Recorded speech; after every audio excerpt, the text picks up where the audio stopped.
It was just 1 year. All right. Thank you, Your Excellency. We'll then... So we can... Makofi tena haitoshi. Tuendelee kuwapiga makofi. Tunaona kwa kweli reli imekazwa na sasa mwendo wa kutoka Kenya kwenda Uganda kwa kutumia reli pia umekuwa mwendo wa rahisi, unapunguza wakati na pia inatutengenezea uchumi wa hizi nchi mbili. Thank you, Excellencies. I'll kindly request the two presidents to just stand here for a photo session, a quick photo session for the two heads of state.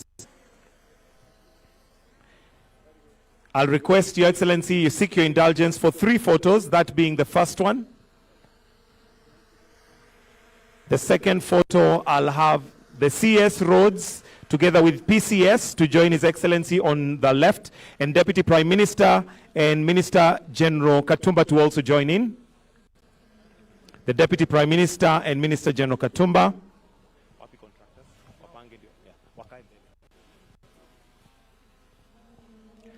That's the second frame. We have 2 more frames to go. While they hold, let's have the contractors join in, please.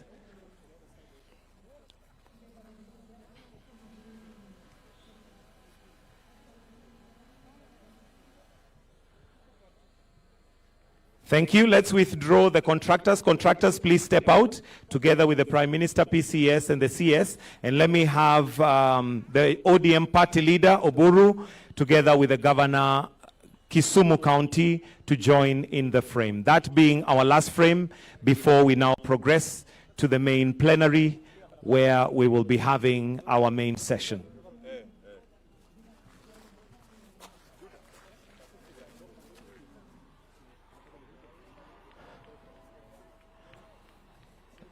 Let's have the leadership.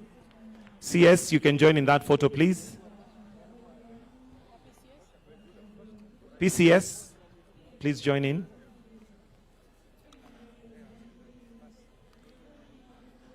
Beautiful images that mortalize this day, a historic day. Thank you, Your Excellencies.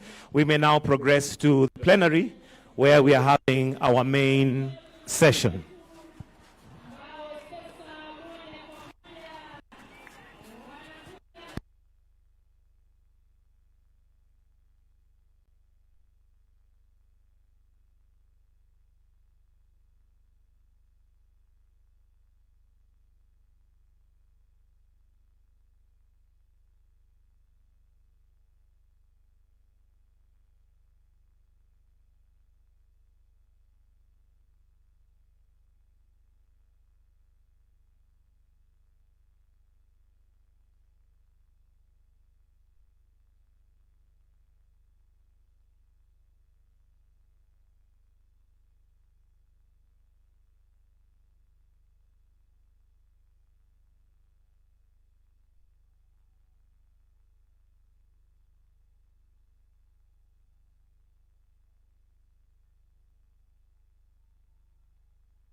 Ni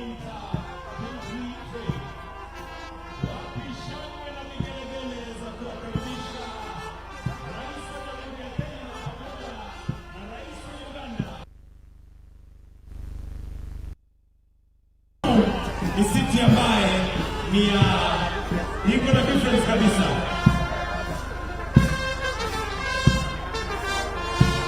Welcome, Your Excellencies. I request that you all remain standing.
Your Excellencies, with utmost respect, I seek your permission to invite those who are going to be leading us in prayer this morning as we begin this session.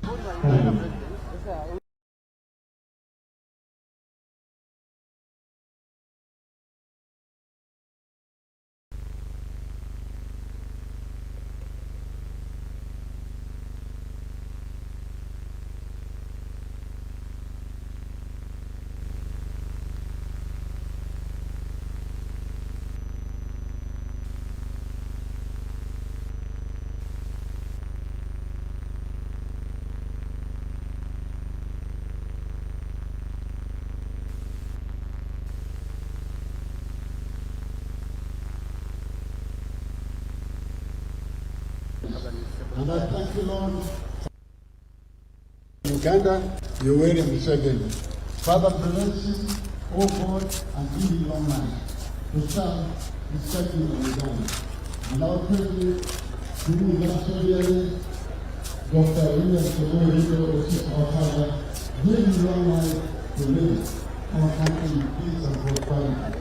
Continue blessing him every day. And Father, I pray for you to hold Kenya in your hand and fight with all enemies of this country, O God. Because the battle don't belong to him or belong to us, but belong to you, O God Almighty. Bless us and unite our country together, I pray in Jesus' name. I am Dr. Washington from the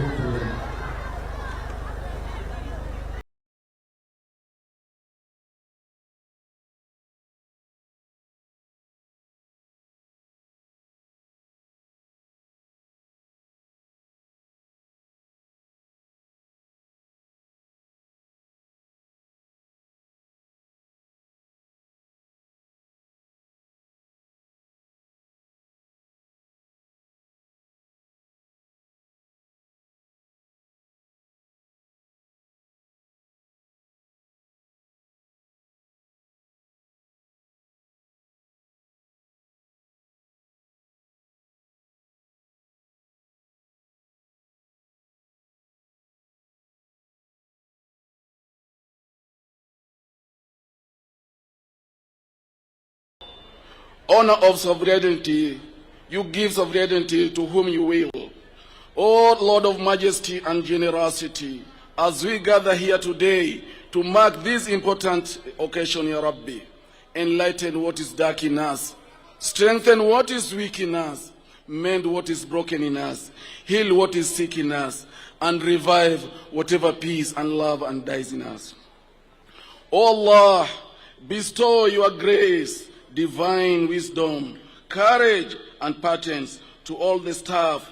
Adorn them with integrity, professionalism, excellence, and team spirit, so that they may achieve the goals intended.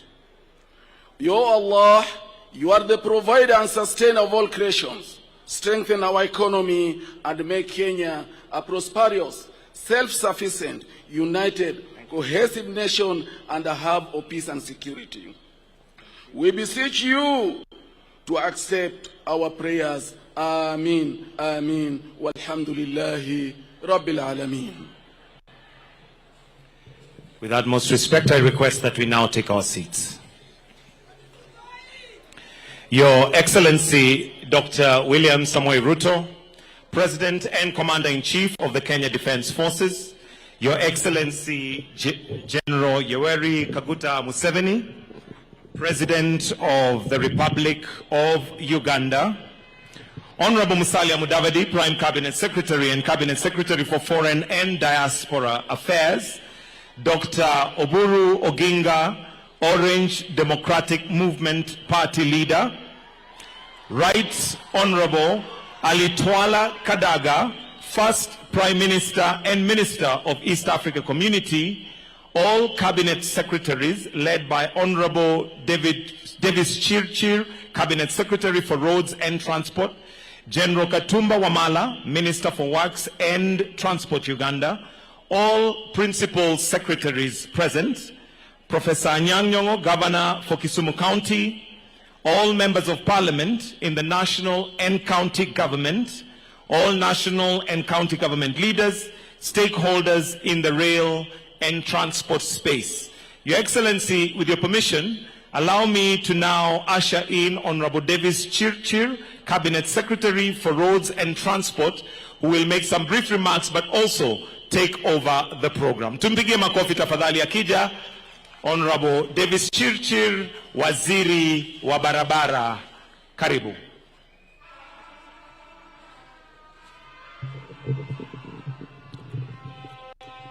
Your Excellency, President Dr. William Ruto, the President of the Republic of Kenya, Your Excellency Yoweri Kaguta Museveni, the President of the Republic of Uganda, and all protocol observed, allow me, Your Excellencies, to greet the people of the great city of Kisumu. Amjambo. Amjambo. Today, Your Excellency, is truly an historic day. Like I reckon as the Minister for Transport today in Kenya, why we have not connected the two great trading partners, Uganda and Kenya.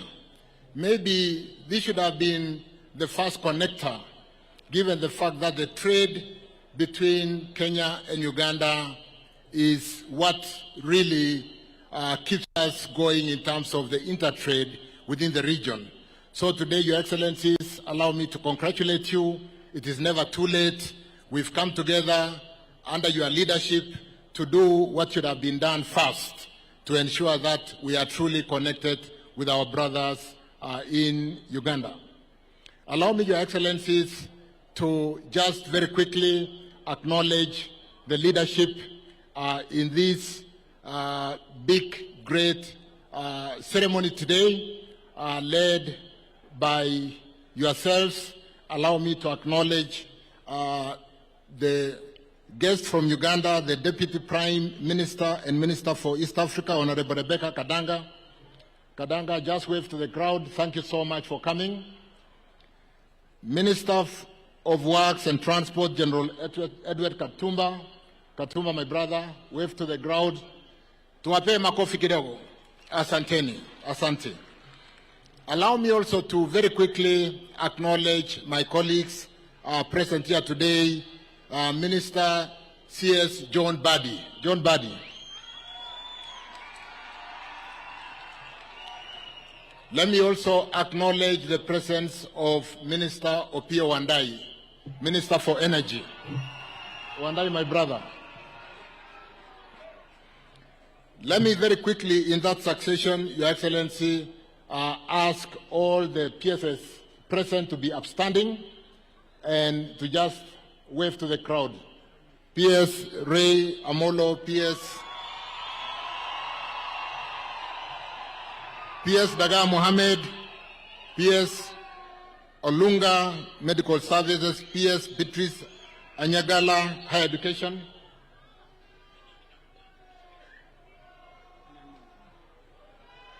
PS Betsy Njagi, PS Caroline Karugu, PS Charles Hinga, asanteni sana. Allow me also, Your Excellencies, to acknowledge the presence of the contractor, today led by Bruce Lee or Changui, the Vice President CRBC. Changui, where are you? Changui and your team, wave to the crowd. Thank you so much, Changui. Your Excellencies, today, like really as we gather in this great lake city of Kisumu, it is an historic event. It is an historic day. It is, like I said, what should have been done before we connected to the international market, where we seem to prefer, or where the intra-trade with other countries as opposed to inter-trade with the region seems to have prospered. So I want to congratulate you, Your Excellencies, and really say this is truly an historic day. Allow me, Your Excellencies, to, in very quick succession, invite the leader of the minority in Parliament, Mohamed Junet, to come and make some few remarks and introduce the political leadership who is present here today. Junet, karibu sana.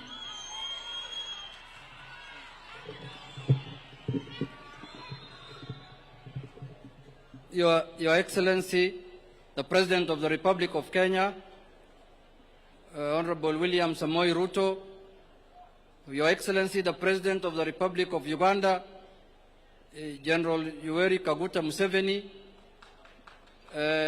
wageni wote ambayo wamefika leo hapa kwa ujumla, Kisumu oye! Kisumu oye! Nataka niombe kwanza wenzangu wabunge ambayo wamefika hapa leo kwa wingi wasimame juu ili waonekane, kwa sababu wako wengi sana wamekuja kwa sababu ya sherehe. Naomba msimame juu. Hawa ndio wabunge ambayo wamefika hapa, ambayo wamekuja kuungana na sisi. Naomba wapigiwe makofi.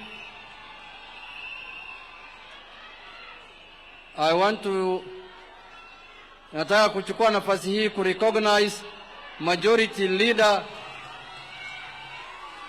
Nataka kurecognize majority leader in the Senate, Honorable Aaron Chariot, yuko hapa, asimame juu. Tuko hapa na majority leader wetu in Parliament ya National Assembly anaitwa Kimani Ichung'wah, yuko hapa.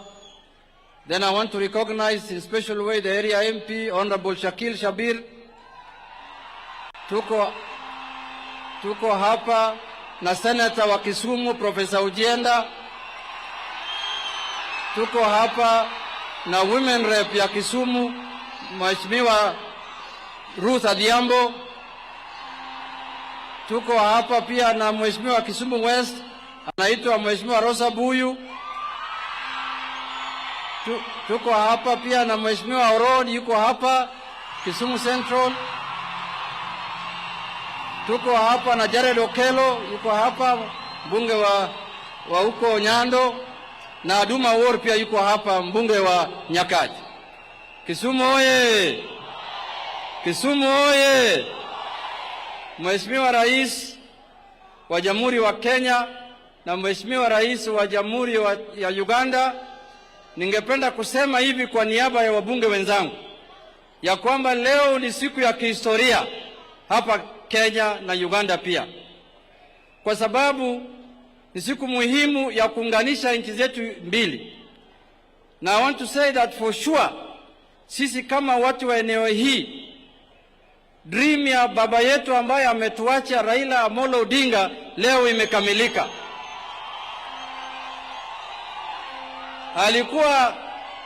Alikuwa anataka sana hii reli itoke pale Narok, ifike Kisumu, iende Uganda, iende paka DRC.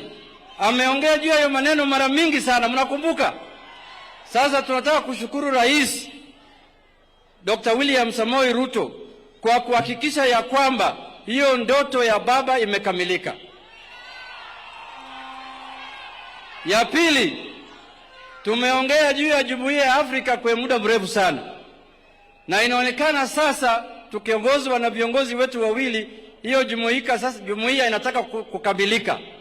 Sasa tuko pamoja na Uganda mambo ya pipeline, tuko na Uganda na mambo ya reli, na tutakuwa na hao mambo mengi. Sasa tutaunganisha nchi zote mbili na tutengeneze sasa Jumuiya ya Afrika kikamilifu kwa sasa ikuwe imefanyika. Ya mwisho, Mheshimiwa Rais, kwa ruhusa yako, hii mambo ambayo inafanyika Kisumu leo sio mambo ya Kisumu peke yake. Wale watu ambayo watatumia hii reli watatoka Nairobi, wafike Narok, wafike Bomet, wafike Nyamira, wafike Sondu, wafike hapa Kisumu, waende paka Uganda. Sasa inaunganisha pia counties nyingi sana. Kuna wakora ambayo sasa wanapiga hii mambo, wanaongea juu ya hii. Ni kazi ilianzika mwaka ya 2016 ambayo ilianzika kutoka Mombasa ikakwisha hapo Narok, na walisema hii ni rail to nowhere. Today it is a rail to Kisumu, it's a rail to Kampala, and it's a rail to DRC, and it's a rail to Africa. Wale walaghai walikuwa wanapiga hii reli, sasa leo watapata aibu. Na hii kampuni ambayo inatengeneza hii reli, CRBC, ndio ilijenga kutoka Mombasa paka Narok, na sasa wanataka kukamilisha safari yao paka huko Uganda na paka huko DRC. Kisumu mnasemaje?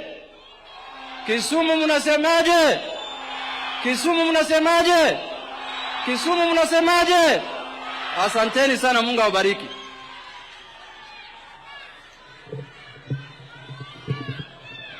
Asante sana ndugu Junet kwa hayo mawaidha. Thank you so much. Your Excellency, this is truly transformative. And really, as we come to mark this historic event, Your Excellencies, we cannot more than thank you for putting the economies of the two countries where we are today, to be able to build this major infrastructure that connects us from the port of Mombasa, Naivasha, Kisumu, Malaba, all the way through Rwanda to DRC in Ukombele Kidogo. And thank you so much. To take it forward from there, Your Excellency, allow me to invite the Prime Cabinet Secretary, Mheshimiwa Musalia Mudavadi, to come and make his remarks, and invite the party leader for ODM, Oburu Odinga, to make his remarks. Thank you so much. Musalia Mudavadi, karibu sana.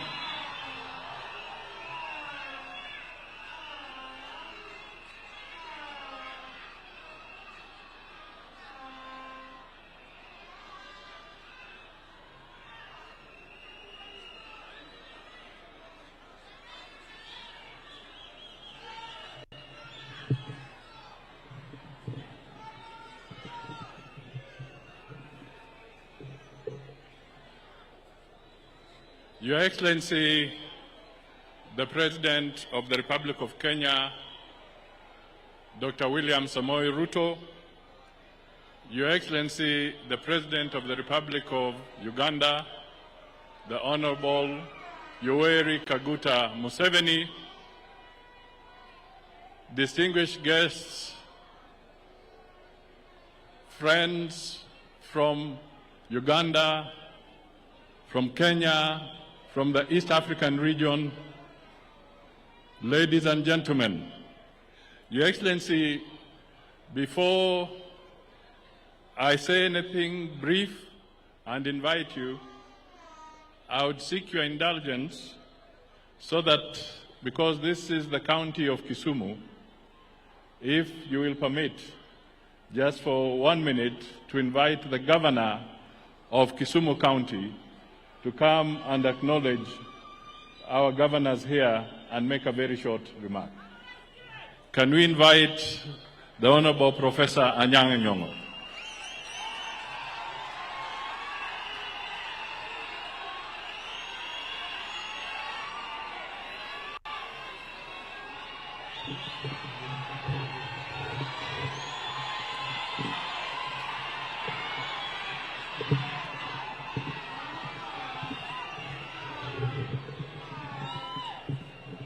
Hello? Hello? Karibuni Kisumu.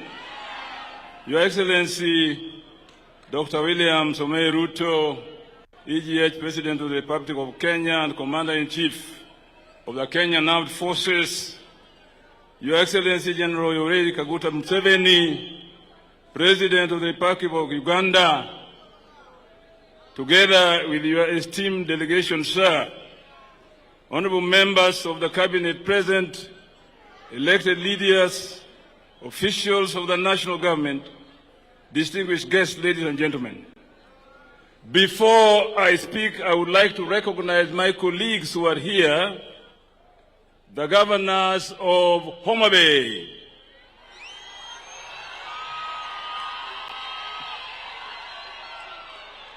you know Mama Gladys Wanga, then the governor of Siaya, no, the governor of Migori, Honorable Dr. Ochilo Ayako, the governor of Busia, my dear friend Otuoma, Paulo. Please feel welcome to Kisumu in joining His Excellency William Samoei Ruto on this great day of opening the standard gauge railway, which will take us to Uganda and possibly to Sudan in the future. I feel blessed and privileged, ladies and gentlemen, to stand before you on this an occasion as historic as today. As the host governor, allow me to extend to Your Excellency and to all our distinguished guests a very warm welcome to Kisumu County. Before I go on, Your Excellency, allow me to express my heartfelt sympathy to the families and households affected by the torrential rains yesterday in parts of Kisumu County and across Kenya. The rains were unprecedented and have had devastating impact on many communities. I want to assure the people of Kisumu that your government and our administration will make sure that in the future this is controlled. In addition to the ongoing Soin Koru Dam project, which is aimed at managing floods in the Kano area, we expect the National Youth Service, Your Excellency, to complete the dike construction along River Miriu in Lower Nyakach. At the same time, Your Excellency, the city management team will actively work to clear drainage systems within the city to mitigate further risks. So I assure you, Your Excellency, next time we have heavy rains in this part of the world, Kisumu in particular, we shall make sure that we mitigate against floods. Your Excellency, thank you very much. I would like to give my dear friend Musalia Mudavadi opportunity to continue. Thank you.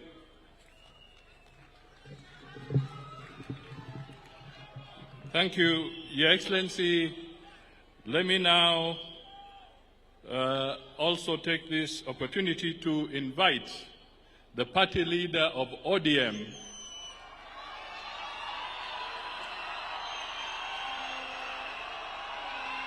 the Honorable Oburu Oginga,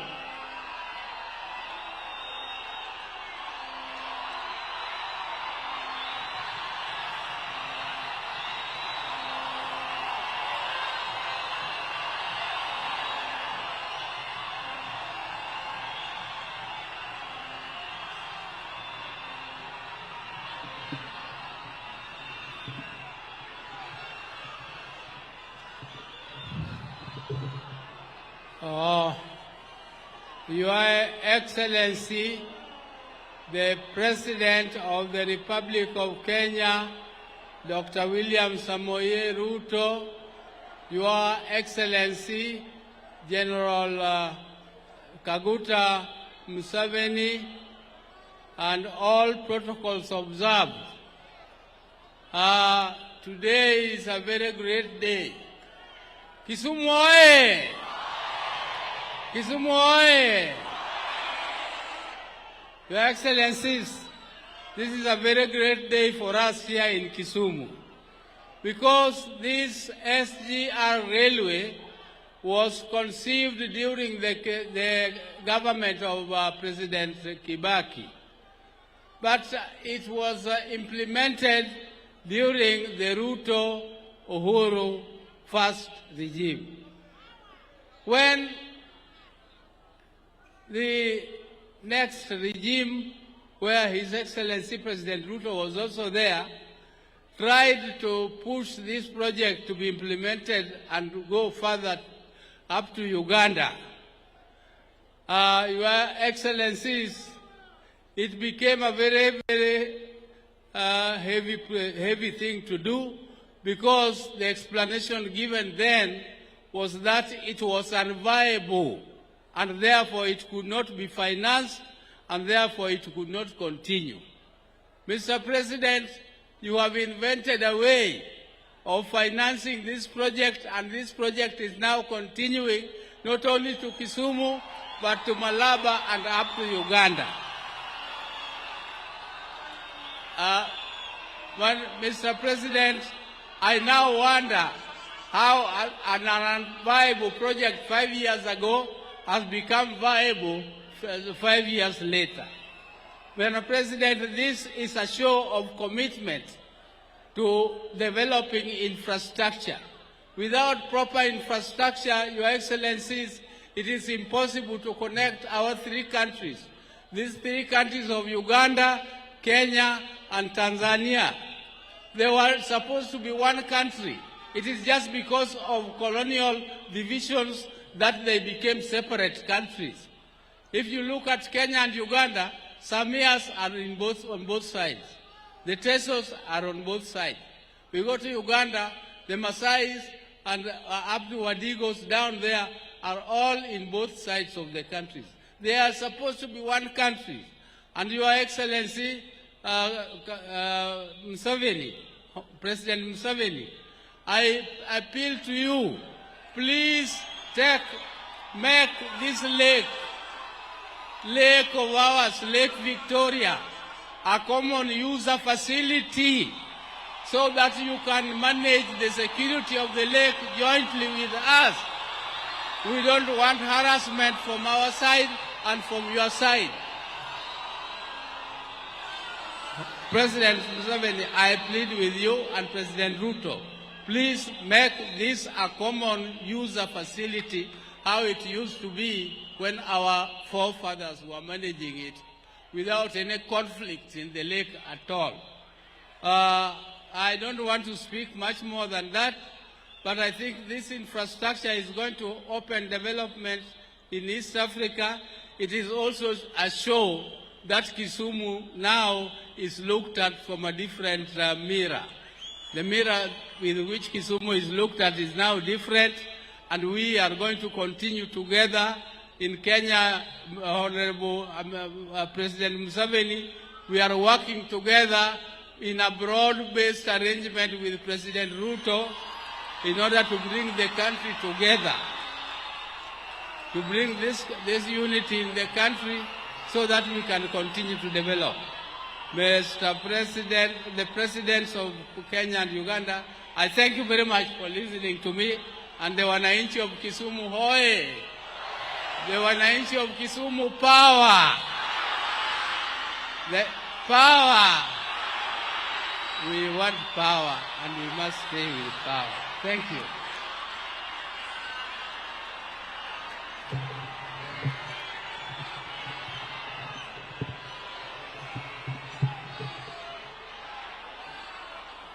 Asante sana. Asante sana. Asante sana, Mheshimiwa Oburu. Your Excellencies, let me also acknowledge that in our midst we also have Honorable Beatrice Askul, the Minister for East African Integration in Kenya. Your Excellencies, President Yoweri Kaguta Museveni, I wish to say that we are happy to have you here as you join His Excellency President William Ruto. Your Excellency, you are now the chair of the East African Community on behalf of all the 8 countries within the community. Your Excellency, President William Ruto, you are the champion of the Africa Continental Free Trade Area on behalf of the African Union. Both of you, Your Excellencies, have a very strong passion for integration, for bringing better coordination and trade and unity and communication within the African states. And therefore, our being here is a very strong and emphatic stamp of approval for the objectives, the ideals, and the goals that you stand for. On behalf of those who are here present and those who may not be here, we extend our highest level of appreciation to both of you for leading our 2 nations and leading the people of Africa in this very important infrastructure integration program. Kwa wananchi, tafakari kwamba hii reli itabeba 4,000 tons kwa wakati moja. Yaani ni karibu lori za kontena ile 20, tani 20, lori 200 kwa safari moja. Massive haulage of cargo. Kwa hivyo nataka sasa tusimame, tupige makofi ili tumkaribishe Mheshimiwa mwenyeji wa taifa la Kenya, Mheshimiwa Rais William Ruto, achukue shukrani na tuendeleshe kutoka hapo. Wakenya hoye! Wakenya hoye!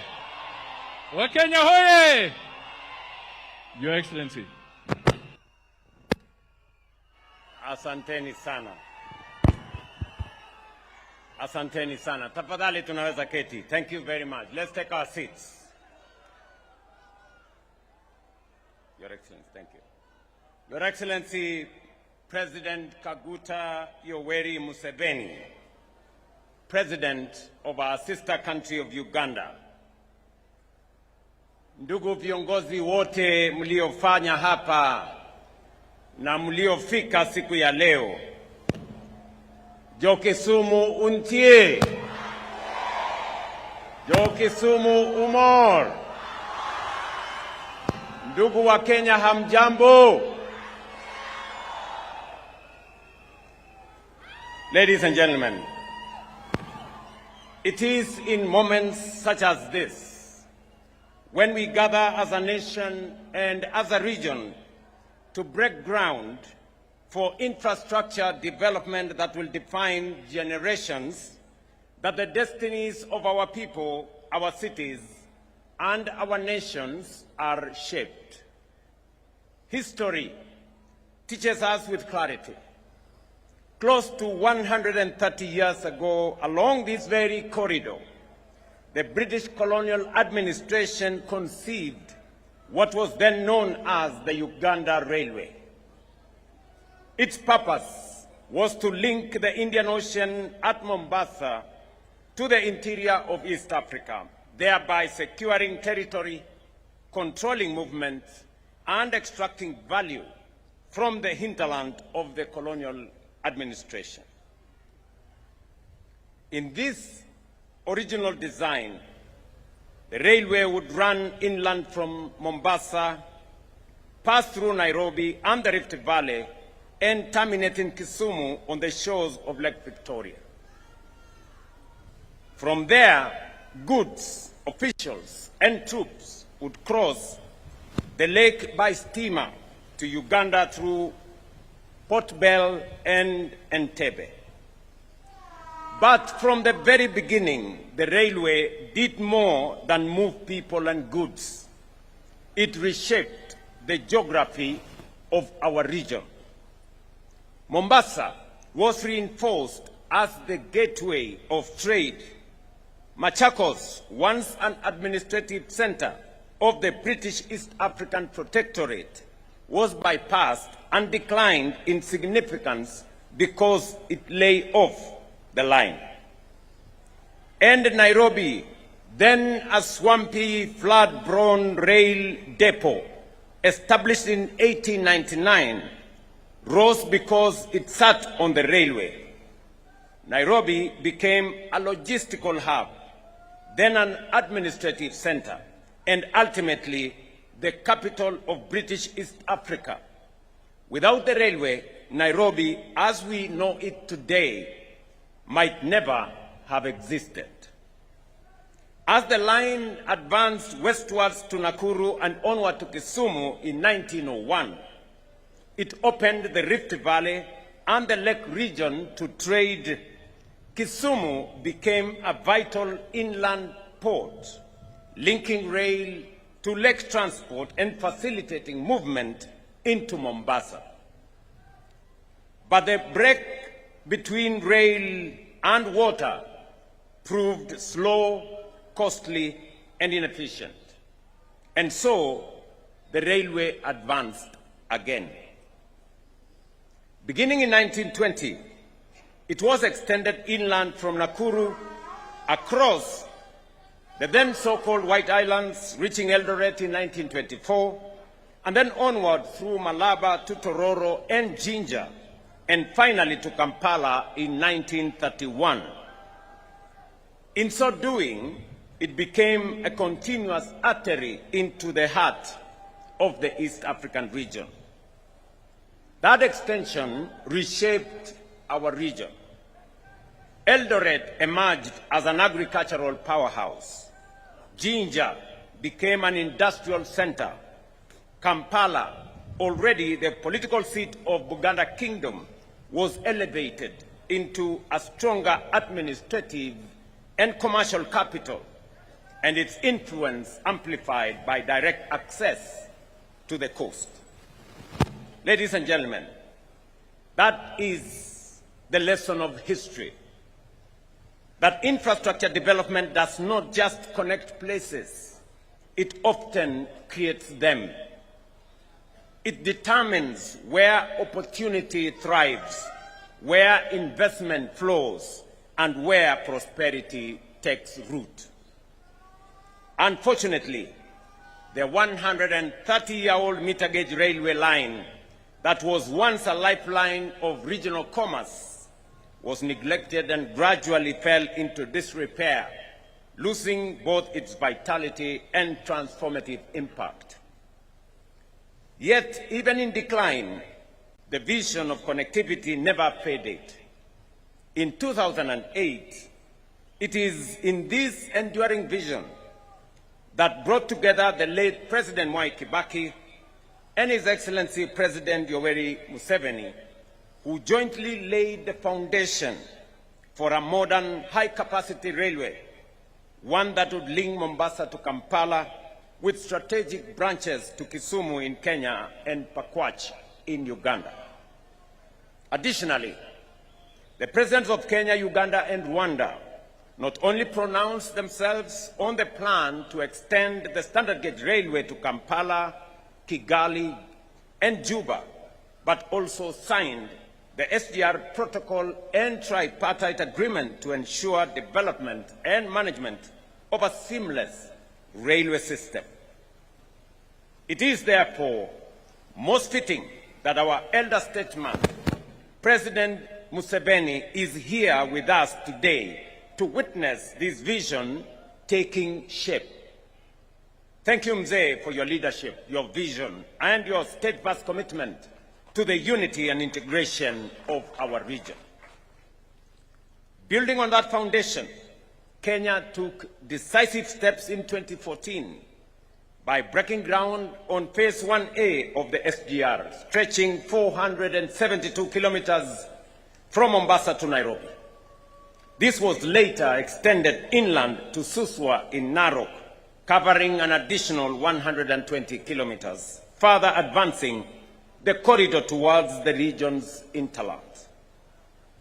2 days ago, we broke ground for the extension of the SGR from Narok to Kisumu, a distance of 264 kilometers that forms Phase 2B of this railway network.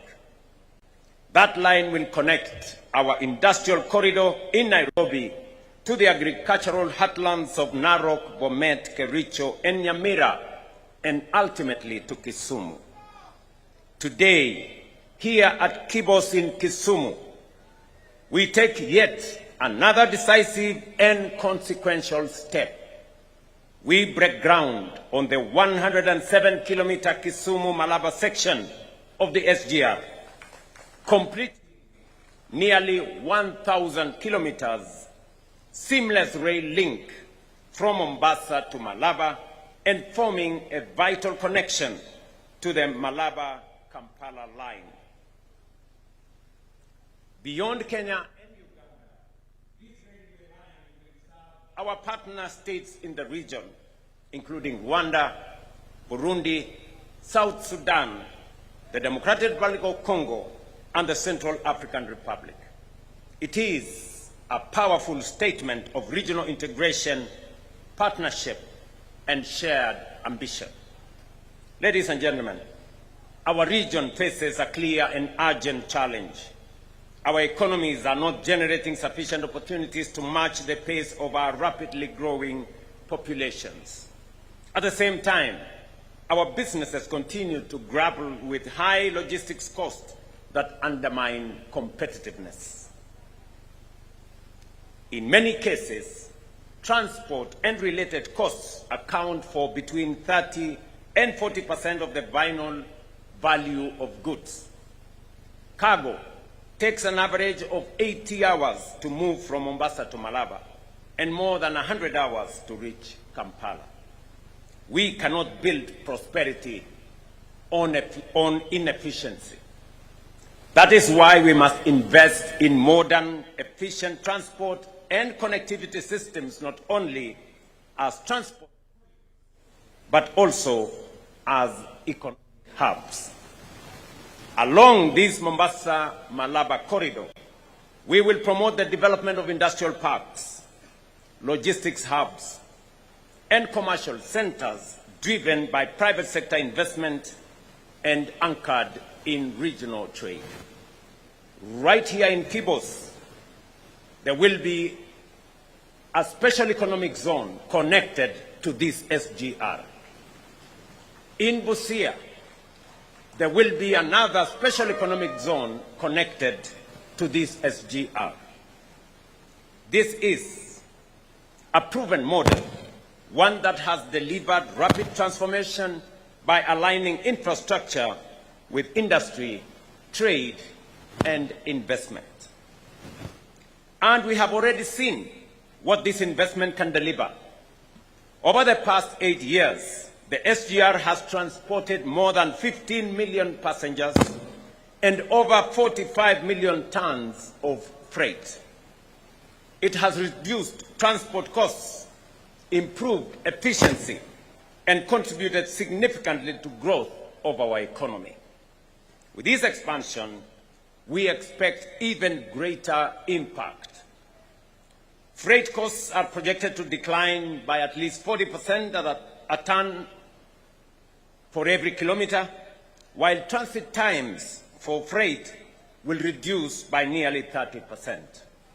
The share of cargo moved by rail will increase, easing pressure on our roads and reducing wear and tear. But beyond the numbers lies something even greater. This railway will connect farmers to markets. It will move livestock and farm produce from our hinterland to Nairobi and onward to Mombasa for export. Tea from Western Kenya, Kericho, and other towns dairy from Bomet and other regions in Narok, grains from Rift Valley, and of course fish from Lake Victoria will reach markets faster and much more efficiently. It will power industrial growth along the corridor from Nairobi to Naivasha to Kisumu and beyond. Enable businesses to access inputs more efficiently and affordably and reaching wider markets.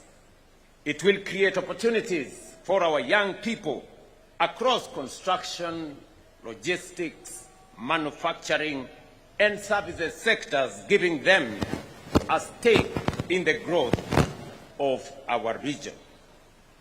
Above all, this railway will bring life to our long-held aspiration for true regional integration, for which Your Excellency President Museveni, as the chair of our East African Community region now, I promise and pledge to work with you as the champion of integration in our continent, that the vision of an East Africa that is integrated, that is united and works together becomes a reality in this generation.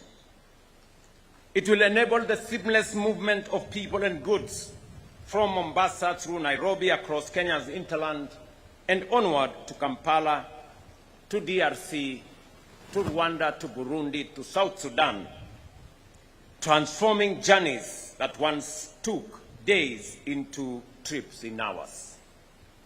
Ladies and gentlemen, if the railway of the past century shaped the character of our region, then the railway we build today must define its future. Some 100 years from now, when future generations look back on this moment, let them see it as a turning point, the moment when we laid the foundation for their prosperity, strengthening the bonds of regional integration, and setting in motion a new era of growth, of dignity, and shared opportunity for our region, our countries, and our continent. Let me say this in conclusion. I remember very well when our late Prime Minister Raila Odinga was appointed the Africa Union High Representative on matters infrastructure.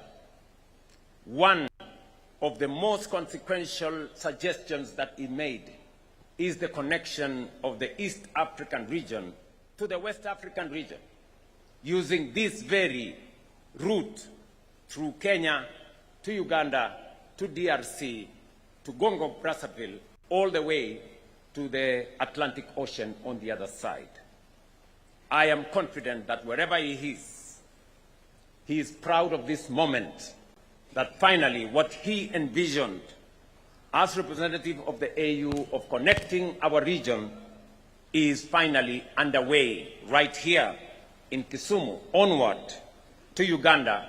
And I am informed by President Museveni that the section from Malaba to Kampala is already awarded and is underway, and finally it will be connected from Kampala to Kasese in the DRC border.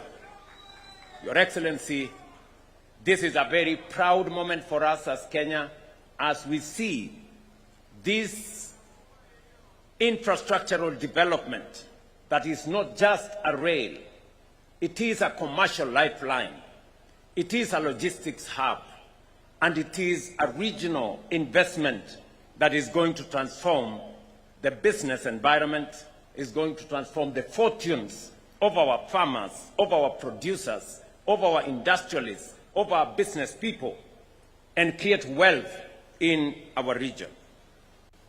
Kwa watu wa Kisumu na watu wa sehemu hii, vile kiongozi wetu wa ODM alivyosema, mpango wa kusukuma hii reli kutoka pale Naivasha, mnajua tulielezwa ya kwamba na wengine wachache wakasema ile reli imekuwa reli to nowhere.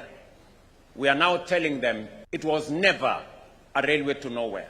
It was always our plan that this railway was going to be a railway to prosperity, it was going to be a railway to the transformation of the Republic of Kenya. And the naysayers, the people who don't believe in the transformation of Kenya, we want to persuade them that it may take a little while. It may have delayed a bit in Narok, but today we are making sure that this transport corridor, this logistics corridor, is going to transform not just the East African community, but it is going to position Kenya, Mombasa, and the East African region as a region for economic transformation.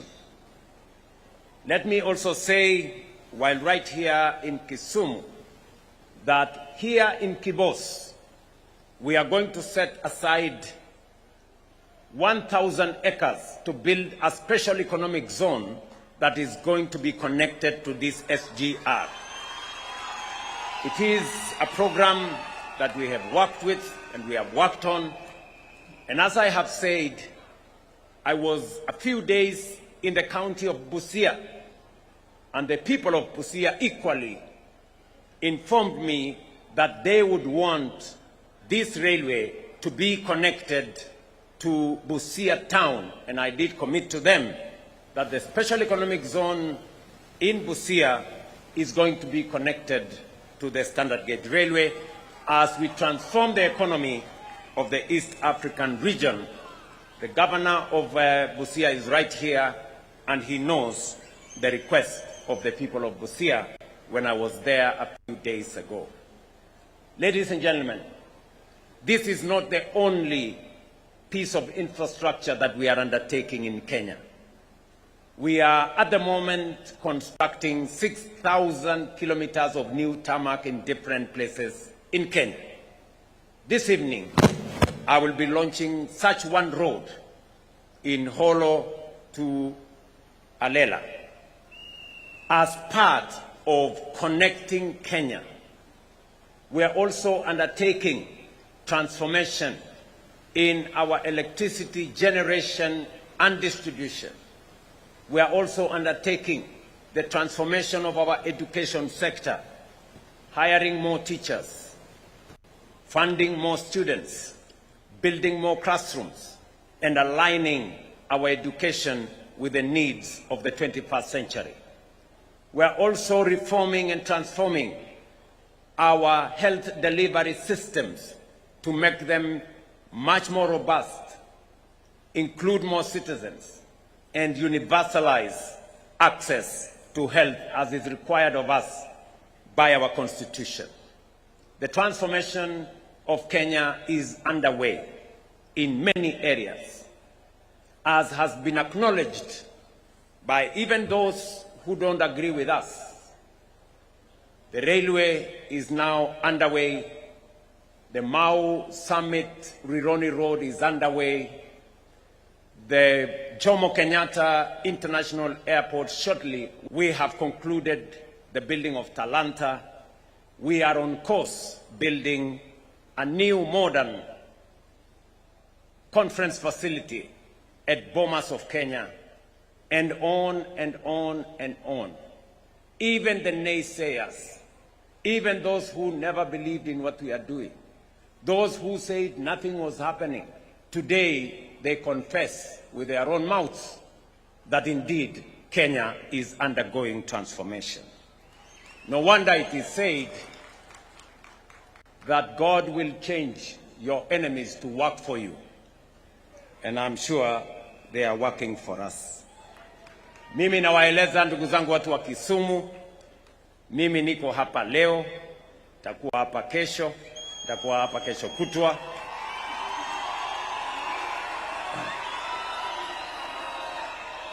Sasa nyinyi ile mtafanya, mtaanza kunizoea.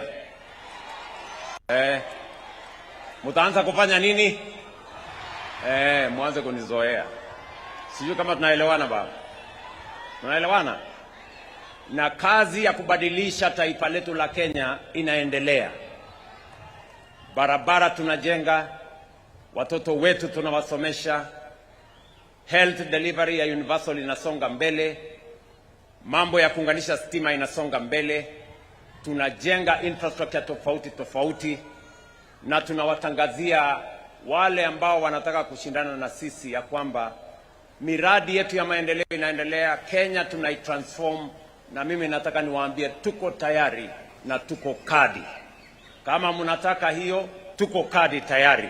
We are ready for you when the time comes. Kwa hivyo nasema asante sana.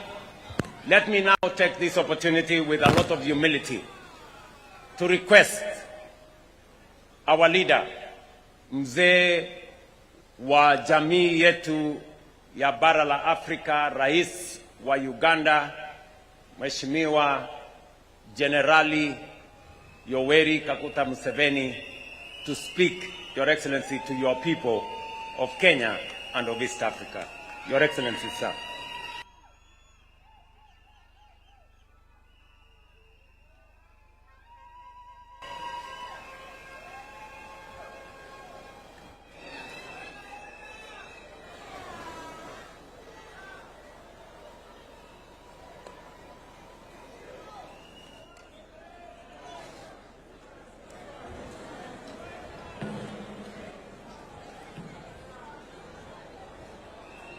Habari watu wa Kisumu. Habari. Tie Mabel. Mulembe. Uliena. Makua. Your Excellency President Ruto, President of the Republic of Kenya, mawaziri wote na watu wa Kisumu na Kenya. We are here to do a very important job. This is kutema extinde, meaning to break the ground.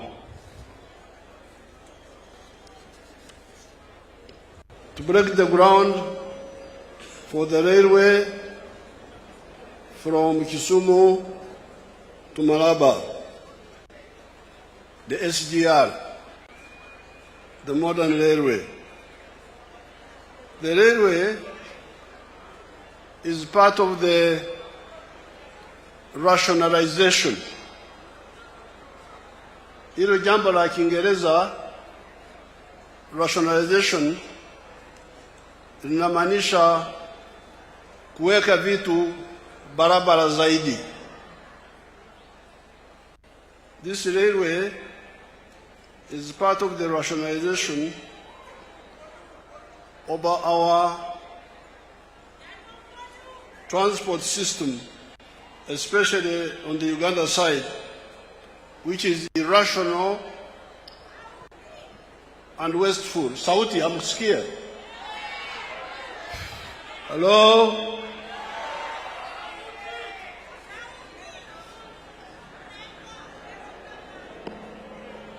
I was saying that the railway is part of the rationalization of our transport system, especially on the Uganda side, which is irrational and wasteful. Why? Because the items being transported are concentrated on the road, i.e. passengers, light cargo, heavy cargo, petroleum products are all on the roads. Sasa hivi usafiri kwa barabara ni mchanganyiko. Kwa lugha za Uganda tunasema akatogo. Akatoga means kuchanganya maharagwe na ndizi. So the transport now is akatogo on the roads. Our plan is to transfer all heavy cargo to the railway. Hii ndio maana ya hii mradi. Mizigo yote mizito sana toka kwa barabara kwenda kwa gari moshi. Ndio maana yake. Then transfer all the petroleum products to the pipeline.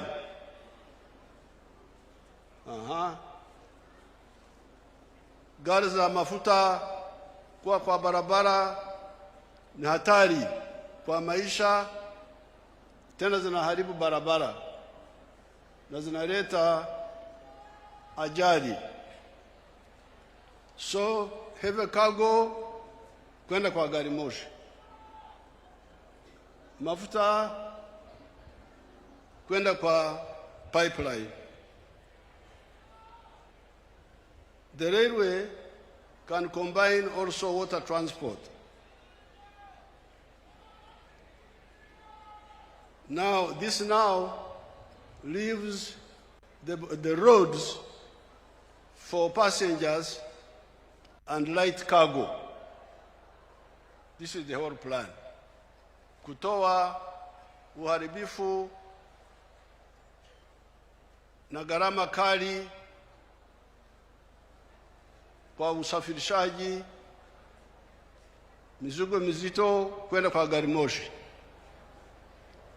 Mambo ya vitu vyote vya mafuta kwa pipeline.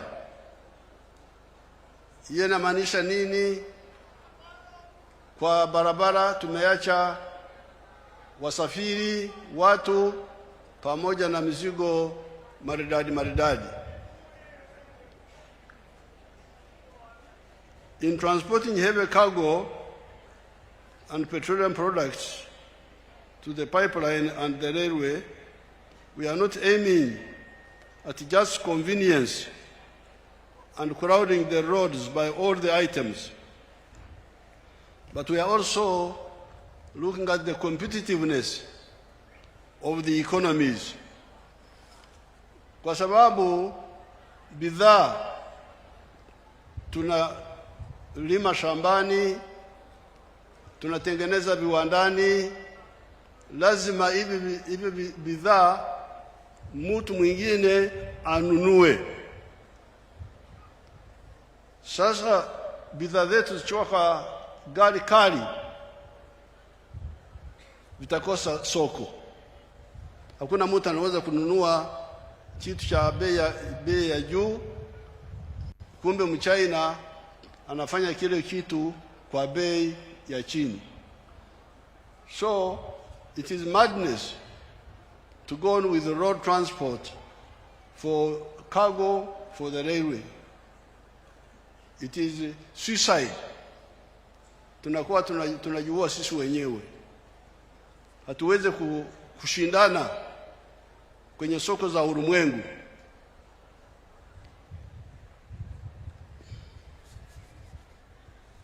For Africa to survive, we have to not only produce products of high quality, but also affordable in terms of costs.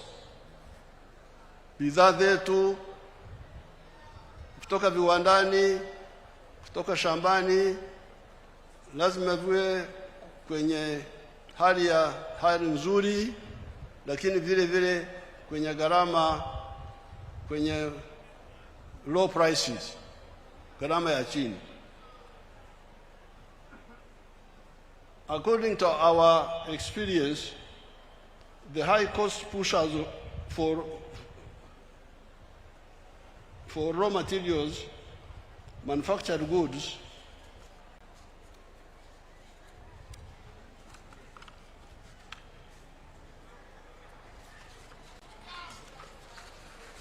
and agricultural products are transport, energy like electricity, and cost of money. Kule kwetu tumechambua, tunaona kwamba vitu ambavyo vinapandisha gharama za vitu ni vitu vitatu: usafirishaji, umeme na mikopo kwenye bank. Kama nataka uchumi wako uendelee, lazima uangalie haya mambo matatu. Lazima gharama ya usafiri iwe ya chini, gharama ya umeme iwe ya chini. Umeme kwa night clubs sijali kama uko juu. If the electricity for night clubs is high, yule ambaye ataka kwenda kwenye night club aache. Lakini umeme kwa kiwanda lazima uwe chini. So these are the three cost pushers which I have seen myself. The cost of transport for goods, the cost of electricity, and the cost of money borrowed in banks. That's why Africa has been import-oriented. If you go to a bank, commercial bank, and you borrow money which is 20% interest, how will you manage to manufacture goods? How will you manage? Lakini uchenda Uchina na kuleta nywele za watu ambao walikufa zamani, na kuleta perfumes, unauzuza hapa kwa gari kali, you will pay back the loan from the bank. But the manufacturer will not manage. So this is really part of the liberation movement. If Africa does not address these, we shall be outpriced and our goods will not be competitive even within Africa. Even within Africa. This is now where the railway transport, water transport, the pipeline of petroleum products, and government-owned banks come in. That's why in Uganda, we privatized some banks, but we kept Uganda Development Bank under the government, the Housing Bank, Post Bank, and some other banks. Because we want banks which are not looking for high profits. We want banks which are looking for cost recovery and a modest profit, but mainly service delivery. Transformation, which His Excellency President Ruto was talking about. These banks, if they are government-owned, will not be looking for high profits. They will be looking at cost recovery, and moderate profits. They will give us what we need: low cost of transport, low cost of money, and low cost of electricity. The private sector can come in, but the government needs to agree with them about the prices that they charge. Our experience is that in these three crucial areas, especially the railway and electricity, for the banks, we kept our banks, government banks, to fund manufacturing. So if you want to go to commercial bank, wakuibie huko kwenda, you have no problem. But for manufacturing, UDB, Uganda Development Bank. But for the railway, you know, we had part of the problem of the meter gauge railway, that railway, the one of Naivasha, Molo, Eldoret. We had tried to privatize it. And that's how it got into problems. The private people were looking for high profits. That's how they got into all this problem. We have now taken it back. Private sector can come in the electricity, but we must agree beforehand about the prices. What prices are you going to charge per kilowatt hour? For the two, the railway and the electricity. Other things, I don't mind. Road transport, if the garam is too high, stay at home. Where are you going? But for the railway and electricity, they are the bone marrow of the economy. What do you call bone marrow in Swahili? Huh? Mtu wa mgongo. Waswahili hawana maneno ya kutosha. Nitawaletea maneno ya kule bara. Kwa Uganda tunasema musomyo. Na kwa Kinyankole tunasema umshokoro. Bone marrow. The bone marrow of the economy is electricity and transport, especially rail transport. So therefore, I'm very happy to be here to take part in this historic. I want to congratulate Kenya for struggling and bringing the railway from Mombasa to Nairobi, from Nairobi to Naivasha, now from Naivasha to here, and now from here to Malaba. We are going to push our part. We are already pushing our part from Malaba to Kampala, from Kampala to Kasese, Kasese to Mpondwe, linking with DRC.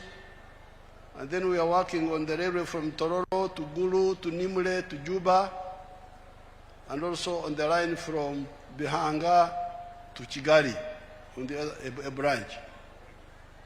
So you people who have come here, you are, every one of you should take a picture of yourself here, because you are now part of history.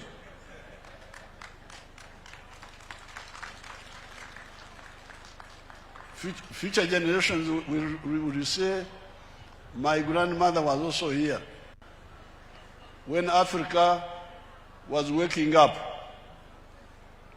Unajua shida ya Afrika ni kulala. Wanapenda kulala, mambo yanakwenda mbele ambao umelala.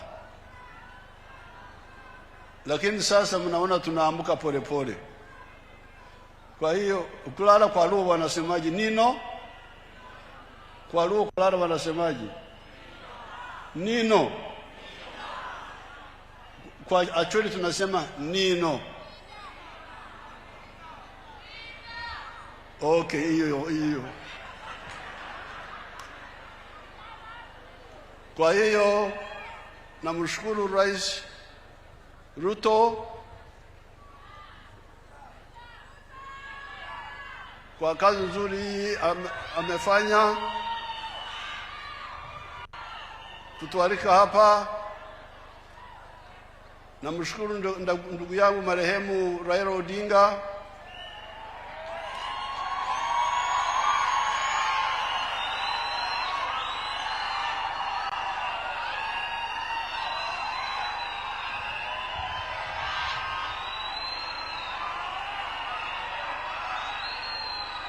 na marehemu Mwai Kibaki walishughulika sana kuleta reli kutoka Mombasa, na Rais Uhuru, wote wametoa mchango kwa kusukuma project hii. So I congratulate His Excellency Ruto and the people of Kenya, and I am really happy, very happy with you. Thank you so much. Mungu awabariki.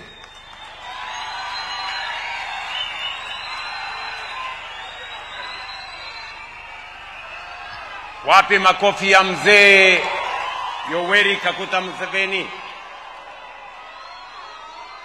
Mheshimiwa Rais, let's take our seats briefly. Sisi kama Wakenya tunakushukuru sana. Vile umesema jambo hili la reli, standard gauge railway, ilianza pale nyuma kati yako wewe na Rais Mwai Kibaki wa Kenya, rais wa 3 wa Jamhuri ya Kenya.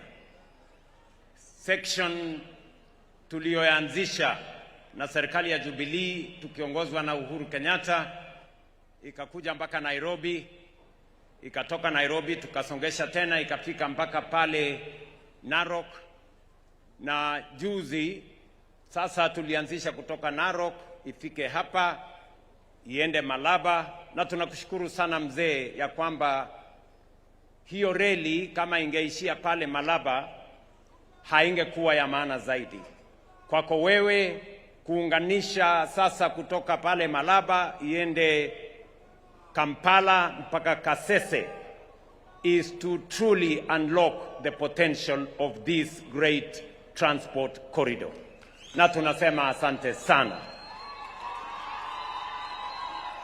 Tunakushukuru pia mzee kwa sababu wakati uliniuliza kuhusu mambo ya pipeline na ulikuwa umeniuliza ya kwamba serikali ya Uganda ingependa kununua 50% ya hiyo pipeline, nilikuuliza kwa heshima tuanze kidogo kidogo. Sasa Uganda iko na 21%, 21% of our pipeline. I know you had requested us that you wanted to buy a bigger stake in that pipeline because 40% of the product being transported by Kenya Pipeline actually is destined for Uganda. And therefore, you were right to have at least up to 40% of that pipeline. But Mzee, thank you very much for agreeing with me that we do it in stages, because there were many other interested parties in securing a stake at the pipeline. And it is because it is one of the most important transport infrastructure for our fuel products.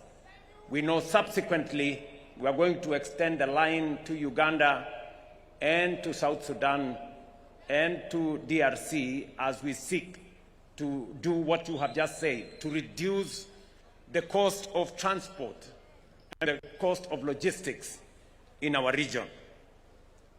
Pia umetueleza mzee hapa ya kwamba shida ya bara letu la Afrika ni kulala. Na sasa umesema tumeanza kuamuka. Sisi Kenya tuliamuka zamani, bado tuko na wachache bado wanalala. Na tumewaambia wawache kulala kiholela hadharani.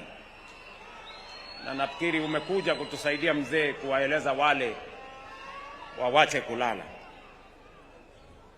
Na tunataka tushirikiane ndio tuende mbele pamoja, ndio taifa letu la Kenya tukiungana na ndugu zetu wa Tanzania na Uganda tuweze kusababisha transformation ya uchumi zetu, tupate nafasi ya kupanua uchumi, kupanua nafasi za ajira, kutengeneza mali, tupunguze umaskini na tuhakikisha kwamba tuna utajiri wa kutosha katika taifa zetu 3 na bara letu la Afrika. Ndugu zangu, nataka niseme asante sana kwa kuja kwenu hapa. Nimeona viongozi kutoka sehemu mbalimbali na wananchi wa hapa Kisumu. Mumekuwa ni watu wangwana sana. Sijaona Kisumu ikiwa na ungwana kiasi hii. Nasema Kisumu pongezi. Kisumu hoye! Kisumu hoye! Mimi nimeona ya kwamba watu wa Kisumu wamejipanga vilivyo. Na malengo yenu sasa ni mambo ya maendeleo ya sehemu hii. Na mimi nataka niwahakikishie ile siasa ya zamani, siasa ya ukabila na chuki na ubaguzi haitaendeshwa tena katika taifa letu la Kenya. na wote wale wenye pepo za ukabila na chuki hawatapata nafasi katika taifa letu la Kenya. Mimi nawashukuru sana, and I want to assure you that we are going to move together. Siasa ya chuki na ubaguzi tutaifungia nyuma, na mimi nitahakikisha ya kwamba mambo ya ubaguzi iliyoendelea kwa miaka nyingi tunaizima na Kenya inaungana. Na mimi nawaeleza mbele na nyuma, kulia na kushoto, juu na chini, sehemu hii haitabaguliwa tena. We are going to move together as one people with a common destiny, the people of the Republic of Kenya, working together with our regional partners as the East African community. Kwa hivyo asanteni sana, nimefurahi kuwa hapa, na watakia baraka ya Mungu. Nyasaye okwedhu. Mungu wabariki. Hebu tumpongeze Rais wa Jamhuri ya Kenya na pia Rais wa Jamhuri ya Uganda. Na kwa sasa, Your Excellency, there is a presentation of a gift from His Excellency the President of Kenya to His Excellency the President of Uganda. And this gift is being presented as a memento for today. Wapi makofi ya rais akimpatia mwenzake Rais wa Jamhuri ya Uganda zawadi yake. Naona pale imechorwa reli na tunaona iko sawa kabisa. Kwa sasa naomba sote tuweze kusimama ili tumalize kwa East African Anthem being our closing prayer. We'll do the